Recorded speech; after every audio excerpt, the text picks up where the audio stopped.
Hi everyone, আজকে তোমাদের সাথে শেয়ার করবো একটা রোজের উপর ক্রোমার। তো সেটার জন্য বেস কোট হিসেবে আমি একটা হোয়াইট কালারের বেস কালার ইউজ করে নিচ্ছি। আর আমি সুইস বিউটির যে হোয়াইট বেস কালার সেটা ইউজ করেছি। রেড ক্যাটাইও তোমরা ইউজ করতে পারো এখানে।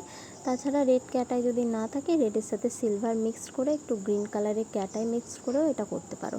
ম্যাগনেট দিয়ে ভালো করে অ্যাক্টিভেট করার পর আমি ম্যাট টপ কোট ইউজ করেছি। ম্যাট টপ কোট ইউজ করার পর একটু বাফ করে নিতে হয়, যাতে এটা ভালো করে আর কি উপরের যে টপ কোটের লেয়ারটা সেটা যাতে ভালো করে উঠে যায়।